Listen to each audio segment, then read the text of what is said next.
Assalamualaikum warahmatullahi wabarakatuh dan salam sejahtera bagi kita semua. Perkenalkan, nama saya Muhammad Ajrul Muhsinin, NPM 1940402047, lokal B2, jurusan Ekonomi Pembangunan, Fakultas Ekonomi di Universitas Borneo Tarakan. Di sini saya akan membahas sedikit materi tentang Islam yang ada di negara Indonesia. Jadi, akan membahas bagaimana sejarah masuknya Islam di Indonesia, perkembangan Islam di Indonesia, dan juga tantangan Islam di Indonesia. Langsung saja kita masuk di materi pertama, yaitu sejarah masuknya Islam di Indonesia. Islam masuk dan berkembang di Indonesia sudah berlangsung sejak zaman dahulu. Perihal kapan dan siapakah yang membawa Islam masuk ke Indonesia sering menjadi pertanyaan dan perdebatan. Berbagai macam teori yang dikemukakan oleh para sejarawan yang tentunya didukung oleh fakta-fakta yang telah mereka kumpulkan. Karena itulah, beberapa sejarawan Islam terbagi-bagi dalam beberapa kelompok, di mana mereka masing-masing mendukung teori yang mereka anggap lebih kuat. Seperti halnya yang dikemukakan oleh ahli sejarah Ahmad Mansur Surya Negara. Ia membagi perbedaan pendapat terkait awal masuknya Islam di Indonesia menjadi 3 teori, yaitu 1. Teori Gujarat. Surya Negara pada tahun 1996 mengemukakan bahwa dasar dari teori ini kemungkinan berdasar kepada Snoeck-Holtz-Ronje, yaitu di dalam bukunya L. Arabi Atlas Indes Nederlandaises atau Review de Historie des Religies. Ada 3 alasan Snoeck-Holtz-Ronje lebih menitik beratkan keyakinannya ke Gujarat, yaitu tidak banyak fakta yang menerangkan peranan bangsa Arab terkait penyebaran Islam ke Nusantara. Kedua, sudah lama terjalin hubungan dagang antara Indonesia dan India. Ketiga, terdapat inskripsi tertua mengenai Islam di Sumatera sehingga memberikan gambaran hubungan antara Sumatera dan Gujarat. Teori ini juga didukung oleh pendapat W.F. Stutterheim dalam bukunya De Islam en Zijen Komst in the Archipel. Ia menyatakan bahwa Islam masuk ke Nusantara pada abad ke-13. Hal itu didasarkan pada batu nisan Sultan Malik As-Saleh, sultan pertama dari kerajaan Samudra Pasai yang wafat pada tahun 1297. Snoeck-Holtz-Ronje juga mengatakan bahwa Islam masuk pada abad ke-13 Masehi dari Gujarat. Selain itu, alasan mengapa Islam masuk ke Indonesia dari Gujarat adalah Islam disebarkan melalui jalur perdagangan antara Indonesia, Gambai atau Gujarat, Timur Tengah, Eropa. Yang kedua, teori Mekkah. Teori ini didukung oleh para sejarawan Muslim seperti Profesor Hamka yang mengatakan bahwa Islam sudah datang ke Indonesia pada abad pertama Hijriah, yakni kurang lebih sekitar abad ke-7 Masehi sampai 8 Masehi yang langsung dari Arab.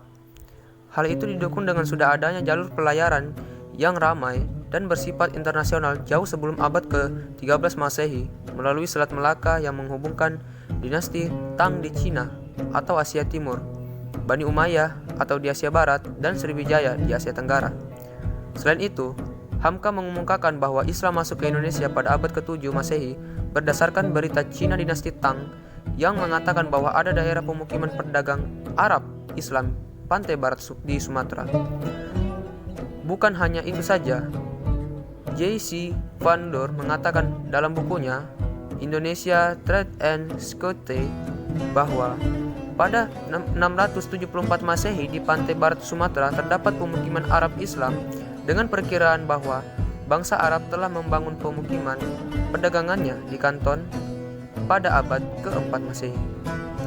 Sedangkan teori yang menyatakan bahwa Islam masuk pada abad ke-13 Masehi yang ditandai dengan berdirinya kerajaan Samudra Pasai dikatakan bukan sebagai awal masuknya Islam tapi merupakan perkembangan Islam di Nusantara. Yang ketiga, teori Persia. Surya Negara pada tahun 1996 mengatakan bahwa pelopor teori Persia di Indonesia adalah B.A. Hossein Jayaningrat. Hal itu didukung dengan adanya kebudayaan yang ada di kalangan masyarakat Islam di Indonesia dirasakan serupa dengan kebudayaan Persia sebagai contoh dalam hal arsitektur dan sebagainya. Islam datang ke Nusantara dan menyebarkan agama Islam ke berbagai kalangan masyarakat secara damai. Berikut ini beberapa cara yang dilakukan guna menyebarkan Islam ke Indonesia. Yang pertama, perdagangan. Dikarenakan Indonesia berada di posisi yang strategis untuk jalur perdagangan dan juga merupakan penghasil rempah-rempah, sudah pasti Indonesia banyak disinggahi para pedagang dari segala penjuru dunia, termasuk pedagang Islam. Banyak dari pedagang Islam tersebut yang tinggal dan membangun pemukiman serta berdakwah. Yang kedua, perkawinan. Banyak para pengusaha lokal yang menikahkan putri mereka dengan para pedagang Islam karena pada saat itu para pedagang Islam dianggap sebagai kalangan yang terpandang. Perkawinan akan berlangsung jika gadis tersebut memeluk agama Islam. Dengan begitu, semakin banyaklah keluarga Muslim dan keturunan Muslim yang berada di Indonesia. Yang ketiga, pendidikan. Para pedagang Muslim juga membangun pondok pesantren sebagai sarana mendakwahkan Islam di Indonesia yang dipimpin langsung oleh para guru agama Islam dan para ulama. Para santri yang sudah lulus belajar di pondok pesantren akan mendakwahkan agama Islam seketika mereka kembali ke kampung halaman masing-masing. Yang keempat, kesenian. Dakwah di Indonesia juga dilakukan dengan menggunakan kesenian, di mana para pendakwah menggunakan media seni untuk memperkenalkan Islam ke penduduk pribumi. Sebagai contoh, Sunan Kalijaga menggunakan wayang untuk berdakwah. Yang kelima, tasawuf. Penyebaran agama Islam ke penduduk pribumi dilakukan dengan menyebarkan teosofi yang sudah bercampur dengan pemahaman masyarakat di Indonesia, karena pada umumnya para pendakwah tersebut paham mengenai hal-hal magics dan memiliki kekuatan untuk menyembuhkan. Sebagai contoh, Syekh Hamzah Fansuri, Syamsuddin Sumatrani, Nuruddin Arraniri, Abdul Rauf Singkel dari Aceh. Materi kedua, perkembangan Islam di Indonesia. Agama Islam yang masuk ke Indonesia tentunya mengubah kebudayaan yang ada di Indonesia. Kebudayaan lokal yang sudah ada di Indonesia sejak lama mulai bertransformasi dengan kebudayaan Islam. Agama Islam yang datang melalui jalur perdagangan tentunya membawa pengaruh besar kepada penduduk pribumi, khususnya masyarakat Melayu, karena pada saat itu masyarakat Melayu sering melakukan aktivitas perdagangan. Pada saat itu, ajaran agama Islam mudah diterima di Indonesia karena disebabkan oleh beberapa faktor, diantaranya adalah 1. Ajaran agama Islam sederhana, mudah dimengerti, dan mudah diterima. 2. Untuk memeluk agama Islam, tidaklah sulit karena hanya mengucapkan 2 kalimat syahadat, yaitu Aku bersaksi tiada Tuhan selain Allah dan aku bersaksi bahwa Muhammad utusan Allah. Ketiga, upacara-upacara keagamaan Islam sederhana dan tidak menyulitkan. Keempat, Islam disebarkan dengan damai. 5. Agama Islam tidak mengenal kasta yang membeda-bedakan masyarakat berdasarkan golongan-golongannya. Islam mengajarkan persamaan hak dan kesetaraan. Keenam, runtuhnya kerajaan Majapahit dan kerajaan Sriwijaya menjadi penyebab kuat berkembang pesatnya kerajaan-kerajaan Islam di Indonesia. Ketujuh, Islam mengajarkan moral kepada penduduk pribumi. 8. Para pendakwa pandai dalam hal pengobatan, penyembuhan sehingga disenangi penduduk pribumi. 9. Mengenalkan dan menyadarkan otoritas sakral di mana para pendakwa membuat teks-teks yang ditulis untuk dipahami dan dihafal. 10. Islam mengajarkan bahwa untuk beribadah dapat dilakukan di mana saja selagi tempat itu suci dan tidak harus selalu menetap di daerah tertentu karena takut tidak dilindungi Tuhan. 11. Kekuasaan politik yang dimiliki pedagang Muslim yang mayoritas adalah kalangan atas. Yang terakhir atau yang ke-12, umat Islam dipandang tangguh dalam hal kemiliteran.